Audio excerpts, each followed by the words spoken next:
Olá, boa noite. Está começando mais uma edição do programa Agrodebate, o programa que de segunda a sexta-feira debate o agronegócio junto com você, meus queridos telespectadores. Obrigado pela sua companhia. A partir de agora, 1 hora de debate agro por aqui no canal AgroPlus. Meus amigos, nos destaques do programa de hoje, a gente traz aí informações sobre essa volatilidade cambial que a gente já vem falando a vários preços e que está várias vezes e que está gerando inclusive um aperto para o produtor rural, viu? Inclusive gerando alta nos fertilizantes.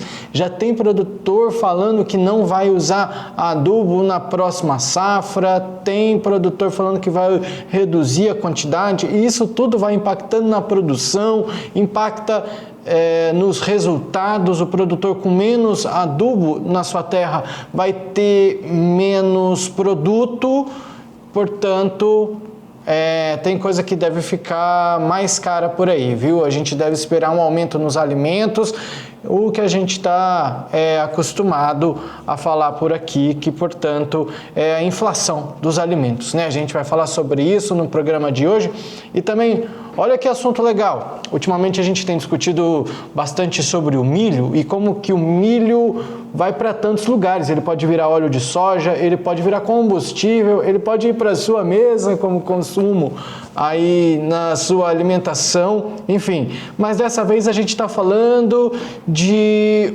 um resíduo do milho que muitas vezes nem tem bola aí. Ontem nós falamos por aqui que a palhada do milho, ela serve inclusive aí para os próprios solos, para manter o solo vivo e tudo mais. E hoje a gente vai trazer uma nova notícia que traz a palha do milho como um insumo para a indústria do cimento. Rapaz, já pensou a palhada do milho dentro do cimento? Vai virar agora material para construir casas. Já pensou que bacana? Tem assunto bom por aqui, viu? E olha, um dos principais destaques do programa desta quarta-feira é a União Europeia, que anunciou que vai simplificar a aplicação daquela lei antidesmatamento, que tem como a sigla, essa aí que você está vendo na tarja, EUDR. É aquela lei antidesmatamento da União Europeia. E aí, pressionada com preços desse tarifaço de Trump, agora ela está decidindo flexibilizar essas medidas para que ela possa cortar custo das empresas. Então, será que aquele discurso, aquele velho discurso da Europa de preservar e que preservar está acima de tudo, é válido para sempre ou só na hora que pega no bolso? Para discutir sobre esse e outros assuntos, os meus comentaristas, o seu Bianco, que é especialista em negócios, e Daiane Kirnev, que é especialista em agronegócio. Sejam bem-vindos, meus amigos. Seu Bianco, nós conversávamos antes de entrar no ar e parece que essa aplicação dessa lei antidesmatamento da União Europeia, ela só vale quando não pega no calo deles, né? Boa noite, José, boa noite, doutora, e boa noite a todos que nos assistem. Sempre falamos que essa lei de desmatamento que eles querem tanto aplicar conosco só vale para nós, e além disso é só um interesse comercial. Eles boicotam nossos produtos, eles pagam ônibus, eles fazem um pouco de tudo só para ter interesse comercial deles, para que o produto chegue mais barato para eles ou que não haja tanta concorrência. Então, agora o calo está indo para o sapato deles, para o pé deles, né? Daiane Kirnev, parece que esse discurso lindo, ele se desabrochou a hora que apertou para o lado deles. Parece que não tem tanto desse fanatismo para que tudo seja preservado por lá, né? A gente tem visto cada dia mais que a máscara está caindo. É mesmo. A União Europeia tem exigido que os vizinhos apaguem as luzes quando eles utilizam elas todas, né? E é bem essa a realidade. Vamos fazer com que o outro cumpra o que eles não cumprem. União Europeia sendo hipócrita. Esse é o nosso primeiro assunto de hoje. Então, para que você faça parte desse discurso, meu amigo telespectador, eu faço o convite. Vamos debater o agronegócio?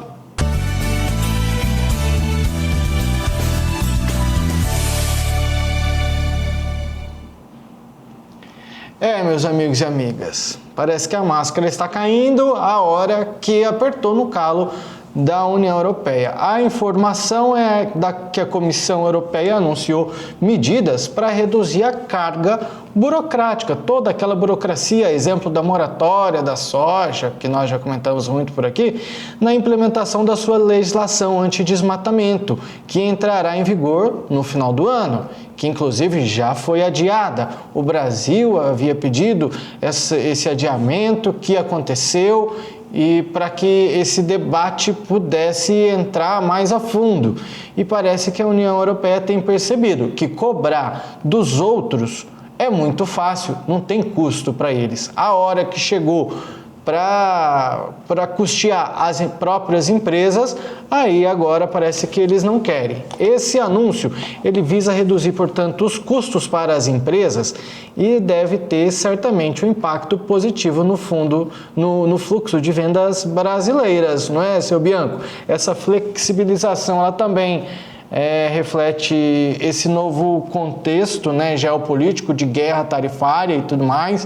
A gente deve esperar... É um bom momento para o Brasil nessa época, principalmente nesse anúncio de União Europeia? Jossan, eu acho que é a grande oportunidade que o Brasil tem de chegar na União Europeia e agora dizer, olha, vamos acabar com essa polêmica que vocês têm, tanto do desmate, porque lá nós não temos esse problema. No Brasil não tem esse problema do desmate. Existe alguma ilegalidade, mas isso é pontuais. Então, o momento agora, porque é que eles estão afrouxando as leis? Porque está faltando produto para eles ou porque o produto está mais caro? A hora da negociação, então, do Brasil, de nossos ministros, seria agora no momento. Afrouxem essas leis, como vocês querem um afrouxamento agora, para que e cancelem esse grande problema que temos, que é a lei antidesmatamento. Eu acho que o ministro Fávaro, o governo brasileiro, antes de irem para Pequim, que a gente comentou ontem, irem para Pequim, irem para a Rússia, eu acho que deveriam ir na União Europeia e firmar esse acordo. Agora nós somos parceiros, porém não queremos ser parceiros de momento. Devemos ter o mesmo afrouxamento agora, deverá ser para toda a vida. Muito bem. E agora, portanto, a Comissão Europeia, sob pressão dos seus importadores, ela adotou um pacote de simplificação que, segundo Bruxelas, deve resultar numa redução estimada em 30% dos custos e encargos administrativos para as empresas demonstrarem que os seus produtos são livres de desmatamento. Daiane. Boa noite, José. Primeiramente, né, eu não havia falado boa noite Bianco, e boa noite você, telespectador. É porque quando vem esse tipo de notícia, a gente fica tão irado, né, que a gente até esquece dos bons modos. E o que acontece? Essa lei anti-desmatamento, que é péssima, com certeza, né, ela vem exigir que aquele produtor que vai vender sua produção, ele sempre faça uma diligência que se chama due diligência. E essa diligência, ela tem um custo alto, né? Porque ele precisa convencer a União Europeia, né? Aquele grupo, de que essa produção ela está livre de desmatamento ilegal. E não só ilegal, mas os legais também estão proibidos. A partir de 2020, final de 2020, também não é permitido vender a produção, mesmo que seja em área com possibilidade de abertura, como a gente já falou. Aqui não se trata só de uma abertura ilegal, se trata da impossibilidade de abertura de área depois de 2020. Esse ajuste que eles fizeram, para mim, assim, eles fizeram um ajuste, mas continuam com essas exigências, né? O que reduziu foram as questões burocráticas, porque essas diligências elas eram exigidas antes a cada venda. Então imagine quanto que isso custaria no preço final do produto. Cada venda daquela mesma fazenda, muitas vezes, aquele produtor teria que fazer esse documento, esse levantamento, toda vez que ele fosse fazer uma venda. E assim, esse ajuste que eles fizeram é anual, a due diligência que seria feita, né? Ela não precisa ser a cada venda, seria anual. Mas para mim continua uma porcaria. Não tem condições de fazer comercialização. Eu acredito que o Itamaraty tem que procurar outras fontes, outros comércios que não façam essas exigências, ou ser mais imbatível com eles, né? Porque, afinal de contas, eles são um número significativo. Porém, nem eles mesmos adotam essas medidas que estão cobrando. Então, a gente também tem ali a possibilidade da lei da reciprocidade, que é muito justa e muito bem-vinda no caso desses, né? Porque a União Europeia tem slogans lindos, né, de sustentabilidade, incrível, mas nos seus estoques eles comem a hipocrisia, fazem a hipocrisia, né? Porque eles mesmos não cuidam das preservações deles. Inclusive, a França está querendo retirar essas leis anti-desmatamento e poder simplesmente desmatar mais, abrir mais áreas agora. Então, olha só, né? Que legal. Enquanto a França vem aqui pregar para a gente fazer algo, cuidar da nossa energia, ela está usando toda a energia possível, né? Vocês não usam, mas eu estou usando. E isso nada mais é do que uma tentativa de equilibrar o mercado, né? Porque a gente sabe que o Brasil tem uma produção muito grande. Todos esses boicotes que são feitos, que é soja, que é couro, que é milho e outras coisas que o Brasil tem uma grande exportação, na lei de antidesmatamento ele tem esse boicote, né? Ele tem essa intenção de ter essa barreira. É uma barreira que eles esperam colocar, né? Com relação ao desmatamento. Por quê? Para que fique inviável aqui no Brasil a gente conseguir competir com eles. Isso é até uma questão econômica, né, comercial, porque quando a gente for ver como na moratória, a gente vê que são aspectos que não são legais. E mesmo assim, olha só, cadê a nossa soberania? Quem deveria estar legislando sobre a nossa nação, sobre os nossos produtos, produções, são os brasileiros, não União Europeia, França, coisas que nem eles mesmos conseguem fazer. Então, isso nada mais é do que um boicote com intenção clara de equilibrar o mercado e prejudicar o mercado brasileiro, com certeza. Seu Bianco, ontem eu cheguei a ver no site do governo federal uma fala da ministra do Meio Ambiente, falando sobre a COP30, com a Daiane falando isso tudo, né, sobre a soberania, de a gente mostrar o nosso poder, me veio à cabeça a COP30. Esse ano a gente recebe aí vários países, né, e o que parece que é o nosso grande medo, que a gente vem comentando por aqui diariamente, é de ser mais uma vez, a gente ser palco, inclusive, de um momento de ataque contra nós mesmos. Aqui dentro do nosso país, nós sermos rechaçados e atacados.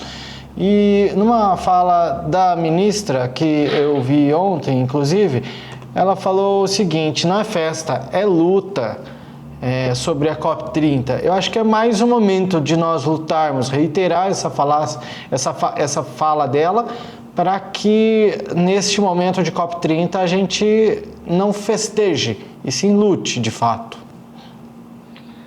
É isso que a gente está cobrando do nosso governo, que na COP30, pelo menos nossos representantes vão lá e defendam exatamente mostrem o que o Brasil é realmente. Porque na COP30, o que dá a entender?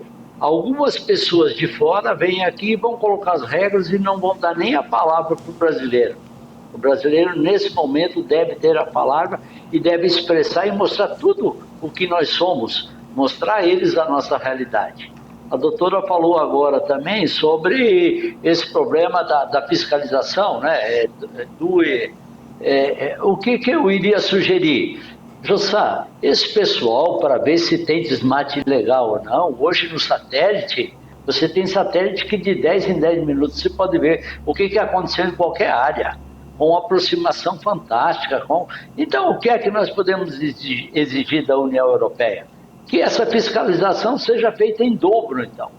Porque nós também não queremos exportar para a União Europeia produtos oriundos de áreas ilegais. Agora, se tem que ter essa fiscalização, então vamos manter essa fiscalização todo dia. Porque esse grande problema que nós temos, que é da moratória, é de alguma derrubada desde 2008. E eu acredito que no ano de 2025 ninguém do produtor brasileiro está fazendo derrubada em lugar nenhum. Então vamos exigir que eles fiscalizem mais e mais. E aí que dê mais custos a eles. Ou então acaba-se com esse problema da lei anti-desmatamento. Daiane, para finalizar esse assunto. Realmente, quando a gente quer algo, quando eu tenho critérios técnicos, né, eu que tenho que comprovar e ter meios de demonstrar o que eu quero, né? Agora, você exigir do produtor que ele faça esse tipo de levantamento, de documentação a cada venda, isso é algo que é inviável. E eu não sei como que um tipo de projeto desses ainda tem uma discussão de possibilidade. É impossível algo assim ser viável, né? Para o Brasil, hoje mesmo a gente estava comentando aqui que os preços subindo, né? E essa conta, ela sempre fica para o produtor, porque as empresas não vão emitir laudos. O produtor que vai ter que emitir os seus laudos, contratar seu engenheiro, a gente sabe que para fazer qualquer coisa hoje com o engenheiro, apesar de ter satélites disponíveis, é muito caro, é muito custoso. E cada custo a mais é um risco a mais que a gente está tendo, que a gente já vai ver na outra matéria também, do desestímulo à produção. No momento em que a gente fala de aumento de preço, de custo de produção, e no momento também que a gente fala da importância, né, da segurança alimentar, a gente está cercado de entraves. Olha só, quando a gente fala de segurança alimentar, não é algo que seria óbvio que fosse fomentado, e aqui parece que cada vez mais o Brasil tem sido sufocado. Então, como que alguém sufocado vai conseguir, né, produzir mais, trazer mais benefícios? Eu não tenho visto dessas ONGs, desses partidos, né, nem mesmo do governo, incentivos de produção, incentivos de segurança alimentar. O que tem acontecido vai gerar uma inflação alimentar, porque cada vez mais se impõe dificuldades e burocracias desnecessárias que nem mesmo eles cumprem, como nós mesmos já mencionamos, né? Agora, quem sabe, com essa lei de reciprocidade, será que a União Europeia vai conseguir trazer essas demonstrações em cada venda que eles forem fazer dos seus produtos, do óleo de soja, da soja, do milho, do couro?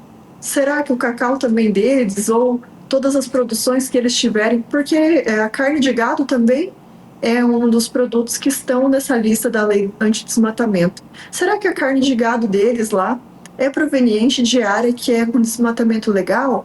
Será que eles têm uma sustentabilidade com o gado deles?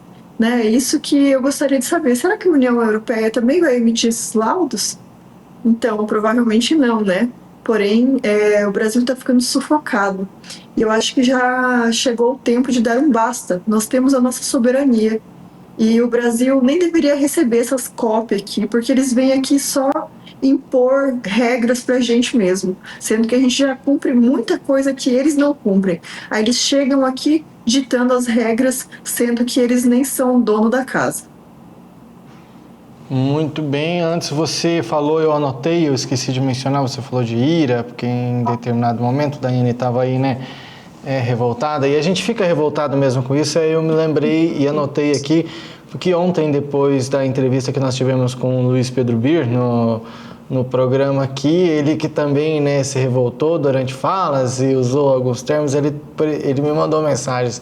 Jossam, me arrependi, acho que eu me exaltei demais em alguns momentos, falei umas palavras, chamei alguns de burro, não sei o quê, mas a gente fica revoltado mesmo. O Luiz ficou meio assim, Jossam, será? Não, eu falei, não, tá tudo certo, a gente também fica revoltado. E é interessante também a gente demonstrar essa revolta, porque, claro que o debate mais, aquele mais assim, ele é o melhor, né? A gente nunca vai perder a razão, como dizem, né? Mas a gente perde mesmo as estribeiras, não é fácil. A exemplo de China e União Europeia, a gente continua falando de União Europeia, já que a China não quer briga com a União Europeia não, viu? Ela quer parceria. Inclusive foi o que disse o embaixador chinês na Espanha, que a China quer lidar com a União Europeia como parceira e não como rival. E isso ele disse meio claro, essas mudanças aí geopolíticas, né, relacionadas aos Estados Unidos, esse tarifaço e o que eles chamam que há de conver, né? Um abuso econômico. Bom, ao site Reuters, como eu já mencionei por aqui, que é o portal de notícias mais famoso no mundo, né? A China disse que a estratégia da União Europeia para 2019, que definiu a China como seu parceiro para cooperação, concorrente econômico e rival sistêmico, faz pouco sentido, já que ambos defendiam mercados abertos e comércio baseado em regras. Bom, a gente tem visto em meio a esse tarifaço vários países buscando aliados comerciais, já que estamos correndo riscos, né?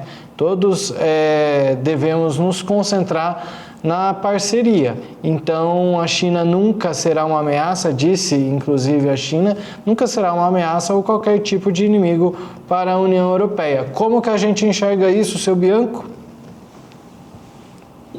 Interesse comercial, tudo interesse comercial. Eles falam que são amiguinhos e tal, são amigos agora, mas andavam brigando até meses atrás. Tanto é que houve uma briga muito ferrenha entre a China e a União Europeia, que era o problema dos carros elétricos chineses, que iriam, a União Europeia não quis deixar eles entrar, taxou, né, os carros elétricos.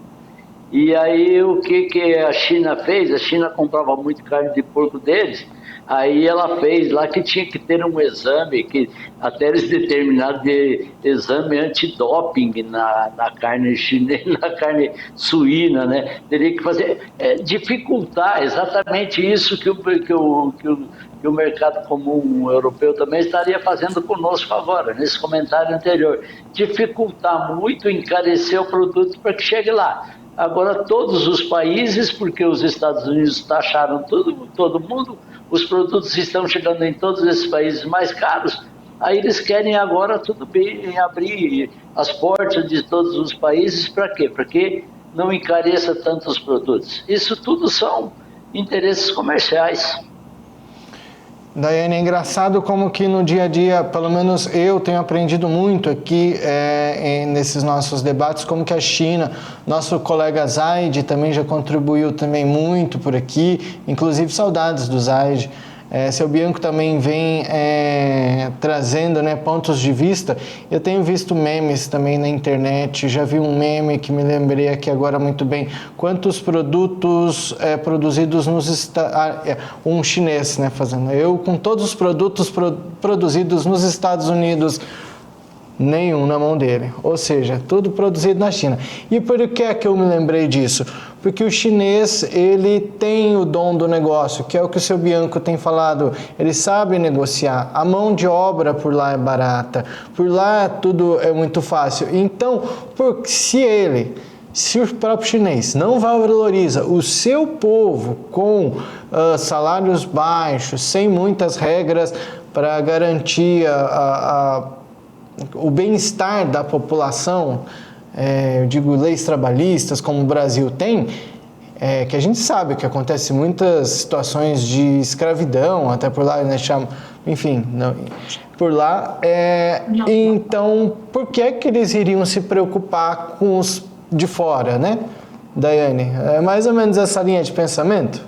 O que você acha? Jossa, você tem razão.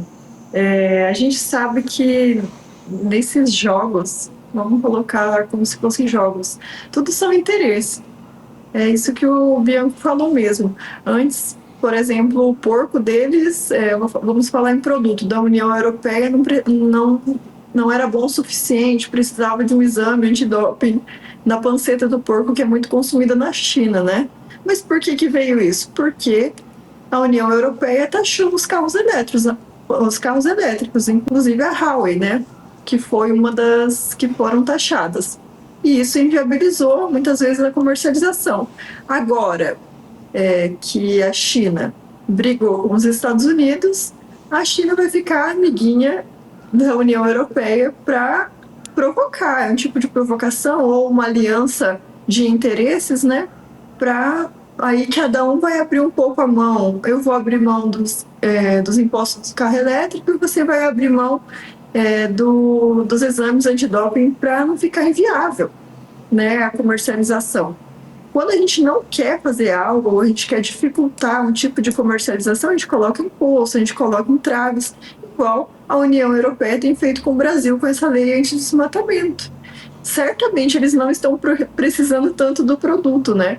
E certamente também eles estão querendo dificultar a nossa comercialização. E essa lei, ela é algo, vou até voltar na lei anti-desmatamento um pouco, porque há algo que me rememorou aqui, que essa lei aqui, ela é algo que cola muitas vezes para outros países, né? Essa é a minha preocupação também, que era algo que eu gostaria de falar.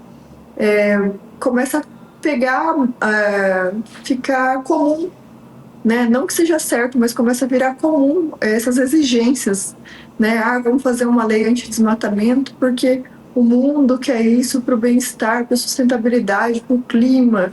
Isso começa a colar, né? Começa aqui, a gente acha um absurdo, ninguém está fazendo nada com relação a isso. Agora, voltando para a União Europeia e China, parece os políticos, né? Que uma hora eles estão ali brigando, aí de repente quando você vê em outras campanhas, eles são aliados. Por quê? Porque juntos às vezes eles ficam mais fortes, né? Contra aquele outro aliado que muitas vezes é mais forte que eles, né? Ou juntos a União Europeia e a China com certeza ficam mais fortes que os Estados Unidos. Então, assim, tudo que eles conseguirem agregar unindo força, é muito mais vantajoso. E isso nada mais é do que interesse. Você vê, né? Que uma carne que não estava boa o suficiente, não tinha qualidade, simplesmente agora vai ter de uma hora para outra. Como você falou mesmo, não existe uma preocupação tão grande com a população. Se existisse uma preocupação com o bem-estar e saúde, eles teriam leis trabalhistas, não precisariam trabalhar 20 horas por dia, né?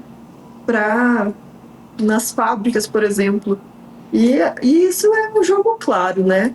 E agora essa aliança deles, inclusive teve até uma retaliação, né? Dos Estados Unidos com relação à Espanha. Se recebesse a China, ele teria sido como se tivesse cortado o pescoço dele, né? E o chinês, inclusive, falou que os Estados Unidos já têm cortado o pescoço de todas as nações fazendo esse tarifaço. Então a gente vê que interesses aí, ainda vamos ter muito o que falar sobre esses tarifaços, sobre essas negociações.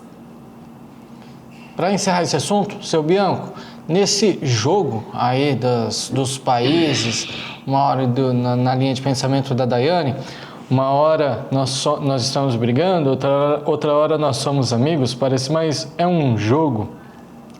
Nesse jogo tem que ter memória fraca. O interesse comercial ele vai prevalecer mais do que aquilo que você lembrar o que aconteceu contigo ontem ou de ontem. Se você não tiver memória fraca, mas você de repente pode dizer que facilmente que se esqueceu. Eu acho que aí é o caminho para você ser um bom comerciante e um bom negociador. Talvez, até eu estava recordando agora o que aconteceu com o México, né, que o México, há uns 10, 15 anos atrás, ele se tornou aquele importador de produtos só de montagem. Vamos dizer, um celular. Ele comprava uma peça dos Estados Unidos, uma peça da China, uma peça da Índia, e ele montava o celular e revendia isso com lucros. Talvez hoje, a grande oportunidade de algum país como o Brasil, de se montar essas indústrias e você transformar isso. Porque o Brasil está sendo privilegiado ainda. Nós temos apenas e tão somente, no caso, só 10% de taxação, enquanto que outros países têm 150% de taxação. Qual é o grande problema de você tentar montar uma indústria nisso? Aqui, 30 ou 60 dias, um canetaço tanto de Trump como da China acaba com todas essas taxas, e aí você está no meio da montagem da tua indústria, e aí de repente você tem prejuízo. Mas isso não quer dizer que se você tenha inteligência e capacidade, você não vai poder concorrer com todos e qualquer desses outros concorrentes, a não ser, como você acabou de falar, doutor, também, outros países que possam usar assim, um trabalho de se pagar muito, um trabalho até dizer que é um trabalho escravo, que se trabalha muitas horas e se paga pouco para o empregado. Mas eu acredito que o brasileiro tem muita inteligência e poderá sim fazer uma indústria nesses moldes que o México fez, e o México está sendo um dos maiores países industrializados e de tecnologia do mundo. Estamos no caminho. Quem sabe a gente chega lá. No próximo bloco a gente ainda fala da alta nos custos dos fertilizantes que pressiona a produção agrícola e contribui para o seu bolso, amigo consumidor, já que contribui para a inflação dos alimentos. Tem produtor rural que está desistindo do uso de determinados insumos para adubação. Vamos trazer números, e ainda hoje a gente fala sobre a palha do milho que pode parar no cimento. Quem diria, hein? A gente volta já, o intervalo é rápido.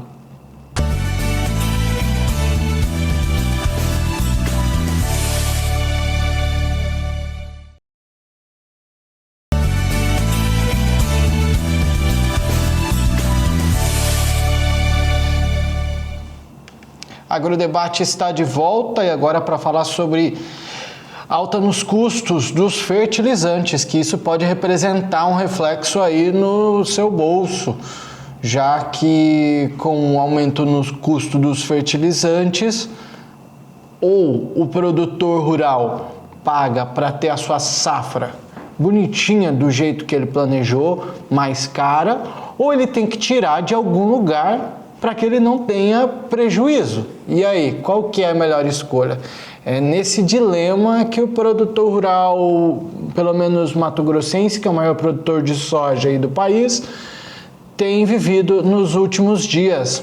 Por isso que eu convido de volta os meus amigos, Bianco, que é especialista em negócios, e Daiane Kirnev, que é especialista em agronegócios, para a gente falar sobre esse dilema, que na verdade é um dilema, né? A gente já falou bastante, meus amigos, sobre essa volatilidade do dólar que tem impacto, no final das contas, na lavoura, para o produtor rural, porque hoje ele pode comprar um produto, inclusive vocês mencionaram recentemente nos últimos programas, a hora que começa o programa o dólar está 5 e alguma coisa, depois na metade do programa o dólar está 6,10. Então às vezes tem produtor que está saindo no prejuízo, tem produtor inclusive que está atrasado na hora de comprar os seus insumos, porque ele está esperando o melhor momento. E há inclusive um risco de alguns deixarem de comprar determinados insumos para que ele possa economizar dentro da sua lavoura. Há exemplo de muitos agricultores que planejam reduzir o uso na adubação, como por exemplo o MAP, que tem uma composição de 11% de nitrogênio, 52% de fósforo. Ele é comum, né, para as lavouras de milho, soja, trigo, cana-de-açúcar, tem alta concentração de fósforo, é essencial para o desenvolvimento das raízes, para floração, frutificação, a solubilidade alta em água, o que facilita a absorção pelas plantas, ou seja, tem vantagens. Vamos aos números dos produtores que dizem, 10,6% para mais exato dos produtores já disseram que vão diminuir as doses desse insumo, enquanto 47,3% afirmam que não vão utilizar ele na próxima safra. Daiane, quando a gente fala em reduzir os insumos para que eu tenha um resultado melhor lá na frente, se eu economizar agora, eu vou ter menos produto lá, porque vai florar menos e eu vou ter menos soja. Esse será o resultado. O produtor ele vai sair no prejuízo de um jeito ou de outro. José, esse ano eu digo que é um ano muito desafiador, né? Quando nós estávamos terminando ali a colheita, a gente já ouvia os comentários, né? Aumento no preço dos fertilizantes. E os fertilizantes, eles são responsáveis pela maior parte, né, do valor dos custos diretos. Então, quando a gente tem um aumento significativo como a gente está tendo esse ano, a relação de troca, por exemplo, ela está inviável hoje com esses valores. E você sabe o que me chamou a atenção? Que no meio desses grupos de agronegócio, muitos cursos estão sendo vendidos para como produzir de forma efetiva, reduzindo os fertilizantes. Então, quando eu comecei a escutar isso aqui, eu pensei, mas por que tanto curso nesse sentido, né, de redução de fertilizantes? Por quê? Será que esses preços não vão estabilizar? Não vai haver um equilíbrio? E hoje veio a resposta, né? A gente já tem até uns institutos de pesquisa já confirmando que esses preços eles subiram e vão estagnar em alta. E o preço da soja não está acompanhando. Existem alguns estudos de que algumas propriedades que já estão mais tempo em plantio, né, que já têm um cuidado com o solo, um manejo de solo há muitos anos, ele tem uma reserva de nutrientes, de fertilizantes algumas vezes. Mas isso é algo que tem que ser estudado junto com o seu profissional, né? O agrônomo ou o profissional que está acompanhando as lavouras, né? E a gente sabe que isso é um risco muito grande, porque, como diria, se não come, não rende, né? Porque o fertilizante, ele é responsável pela produtividade. Só que, num momento desses, é preciso fazer escolhas. E as escolhas estão num patamar muito difícil, porque hoje, segundo os dados, né, que a gente viu aqui nessa matéria da ProSoja, 43% dos produtores não sabem ainda como que vão custear a sua lavoura. Imagine, olha o tamanho do número. Esse número é assustador se a gente for analisar a dimensão dada aqui pelo IMEA, que é um instituto, né, que faz essas pesquisas. 43% nem sabe como que vão financiar. Por que não sabem como vão financiar? Porque a gente não tem um plano safra definitivo, efetivo. Foi reduzido o plano safra, aumentou as tarifas de juro absurdamente. Então, é um jogo de equilíbrio, né? Como que a gente vai custear isso se a gente não tem um financiamento subsidiado da forma que era anteriormente? Hoje as taxas de juros estão muito altas e ainda não socorrem aqueles que precisam. Então, quando a gente fala em segurança alimentar, eu até mencionei antes na minha fala, como eu espero de um governo uma segurança alimentar se eu corto as fontes de financiamento das lavouras, se no momento desses de tarifaço eu tenho um aumento dos custos de produção direta. Então, você vê que todas as coisas estão na contramão da produção. Agora vem lei anti-desmatamento ainda para piorar um pouco a situação. Isso é um desestímulo à produção. Então, o Brasil, ele é ainda um gigante, mas eles estão querendo sufocar esse gigante. E como que eles estão conseguindo? Aumentando a taxa de juros, diminuindo os financiamentos. Aí agora, um fator externo, com certeza, né? Mas que também não deixa de agravar a situação, aumento dos fertilizantes.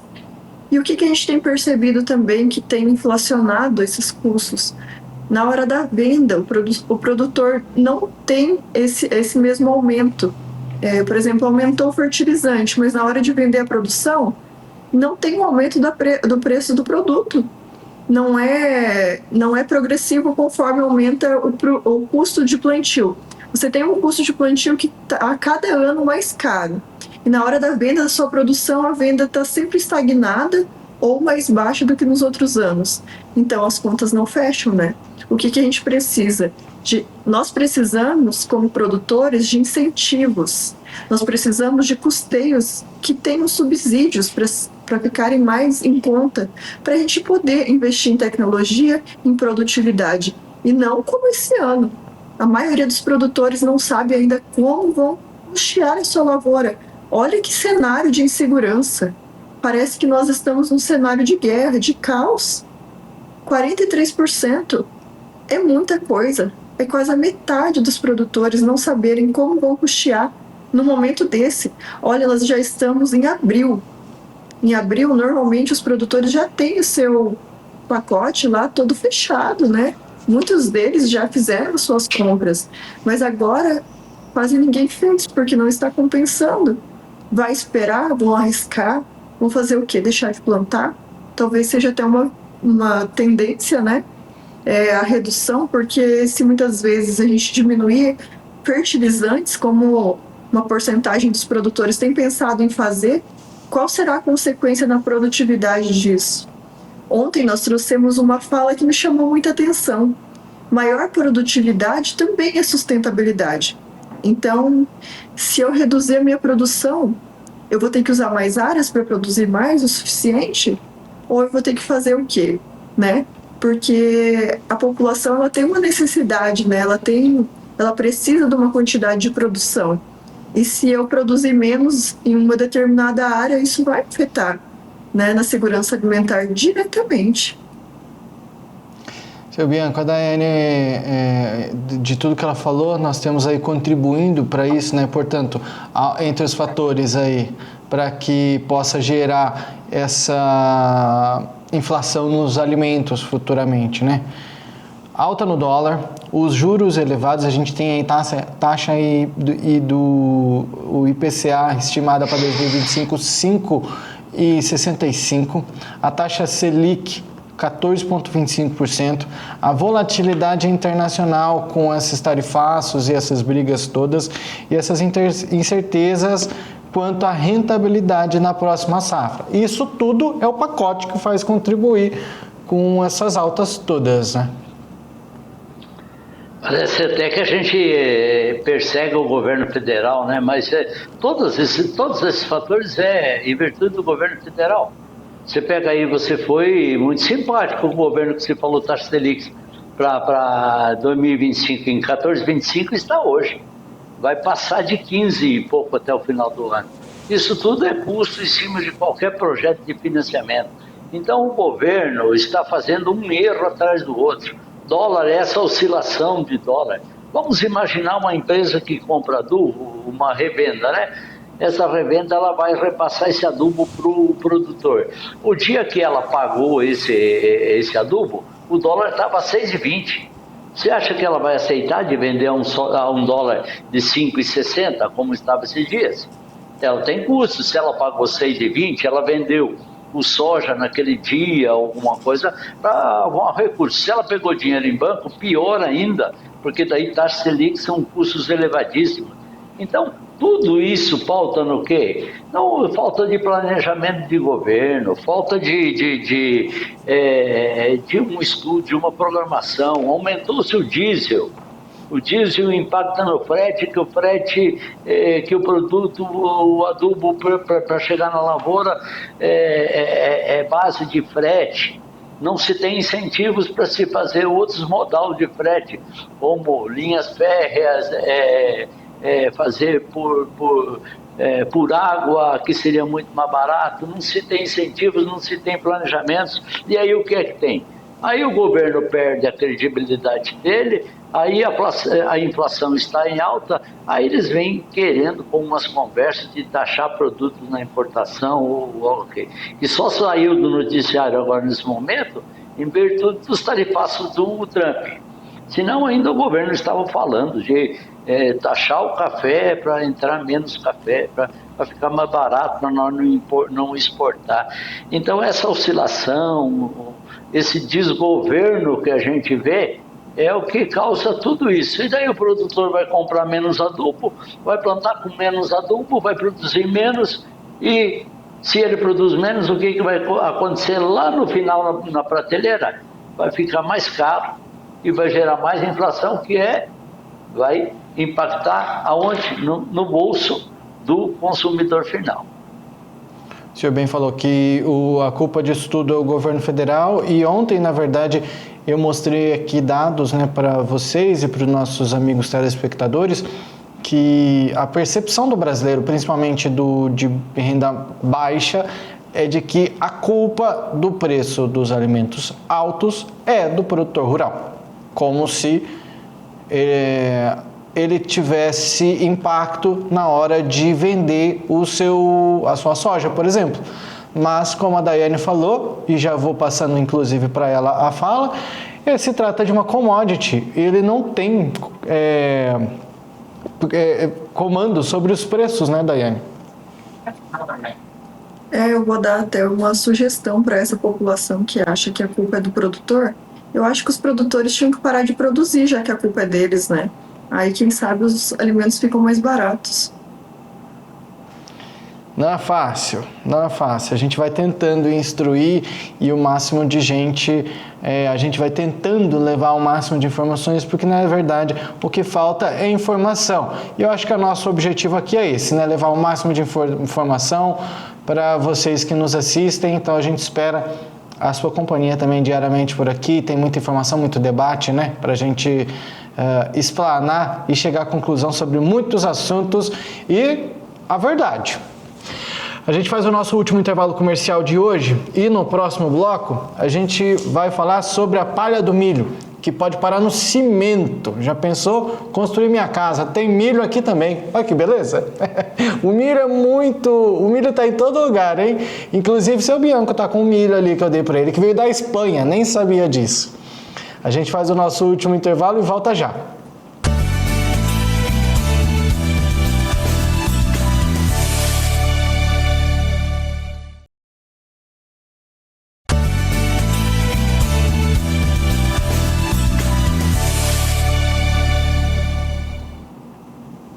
Amigos e amigas ligados no programa Agrodebate, o programa que debate o agronegócio, não se esqueça, de segunda a sexta-feira, aqui no canal AgroPlus, está de volta. Olha que assunto legal, hein? O milho que a gente tem falado ultimamente por aqui, que ele está aí, ó, no óleo de soja, no óleo para fritura, no óleo de cozinha, no combustível. O que mais? Ontem nós recebemos também o vice-presidente da ProSoja Mato Grosso, que nos explicou como que a palhada do milho é importante para garantir a saúde do solo. Enfim, o milho está em vários lugares. Eu já convido os meus amigos aqui, Bianco, que é especialista em negócios, e Daiane Kirnev. Hoje eu estou embaralhado no teu sobrenome, hein, Daiane? E Daiane Kirnev, especialista em agronegócios. A palha do milho, minha gente, pode virar insumo na indústria do cimento. Essa inovação, ela agrega valor aos resíduos agrícolas, que ao invés de serem jogados fora, ou enfim... Eu, essa semana mesmo, tô com milho lá em casa. Eu vou lá, descasco o milho, tiro a palha dele e o resto vai fora. Essa palha, ela pode ir para o cimento, minha gente. Já pensou? É mais sustentabilidade ainda para os negócios, para os agronegócios. De acordo com o artigo de Décio Luiz Gazzoni, que é pesquisador da Embrapa e foi publicado pelo Conselho Científico Agrosustentável, a indústria do cimento é responsável por até 8% das emissões globais de gases de efeito estufa. Olha que informação importante. E pesquisas do Brasil, China e Estados Unidos vêm explorando o uso da palha do milho como material cimentício suplementar capaz de reduzir os impactos ambientais e melhorar a qualidade do concreto. Estudos da Universidade do Colorado mostram que a palha, após tratamento, pode gerar blocos mais resistentes, mais duráveis e com melhor isolamento térmico. A inovação agrega valor, portanto, aos resíduos agrícolas e contribui para metas de sustentabilidade. Daiane, esse é um assunto que a gente gosta muito também, hein? Jussa, na tese eu acho que esse projeto seria bom, mas quando a gente começa a pensar no solo, se eu retirar a palhada de milho do solo em questão de plantio direto, eu vou prejudicar o meu solo, né? Porque a palhada ele faz parte como a gente trouxe aqui ontem, né, com o vice-presidente Vir, ele falou sobre a importância do plantio direto. O que é o plantio direto? É deixar essa palhada que ela faz a cobertura naquele solo, né, para ele não ficar exposto ao sol, a alta temperatura, não perder nutrientes, e também ele vira uma espécie de adubo orgânico, né, trazendo micronutrientes e trazendo de volta a vida, né, daquele solo que ele fica muito mais sustentável. Então, para eu fazer isso, por exemplo, aqui no nosso estado de Mato Grosso, eu acredito que seja inviável, porque a palhada é um dos motivos, né, para que se planta milho. Eu acredito que teve algumas épocas dos plantios, inclusive nossa, que só era plantado milho porque melhorava na produtividade de soja por causa da palhada. Então, você retirar essa palhada do solo mato-grossense, por exemplo, seria inviável. Lá nos Estados Unidos, que a temperatura não é tão alta, talvez fosse uma possibilidade. Aqui, eu acredito que não seja. Então, talvez algum outro tipo de biomassa teria que ser desenvolvida especificadamente para isso. Seu Bianco, diga que o senhor tem uma alternativa aí também, se concorda com Daiane ou o quê? Porque eu acho uma ideia, quando fala de sustentabilidade, eu acho que eu não penso nem mais em nada. Para mim, tudo vira uma maravilha, assim. Eu acho tudo muito incrível. E tua opinião, hein? Como é que fica? Eu posso concordar só com 3 fatores aí que você leu ali também, que são, quando eu incorporar ele ao cimento, pode ser que dê mais, mude o clima, vamos dizer, são esses os 3 fatores. Porém, você retirar do solo essa palhada que, incorporada ao solo, ela vai fazer com que ela dê um descanso para o solo, principalmente para o centro brasileiro, para o nosso Mato Grosso, principalmente para o Mato Grosso, esse descanso, ou essa palhada mantendo o nosso solo em sombra, isso nos ajuda muito. E depois, com a volta das chuvas, vamos incorporar isso, e isso vira um adubo. Então, isso é muito benéfico para a gente. Eu acho que nós teríamos outras alternativas, como a gente já falou esses dias da cana-de-açúcar, talvez o bagaço da cana, eu acho que ele teria até uma fibra mais forte, teria outros produtos que, de repente, estão na natureza, prejudicando a natureza. Eu acho que o estudo é válido, porém, o objetivo ou a matéria que eles escolheram, ela já tem uma destinação boa, que é essa incorporação ao solo. Você comentou primeiro que eu estou com milho aqui, quem me deu o milho foi você, né? E veja bem, isso aqui é um milho que veio da Espanha, José. Acho que é da Espanha. Bom, eu estava lendo no rótulo ali junto com o senhor. Foi torrado, tem sabor de mostarda e de mel.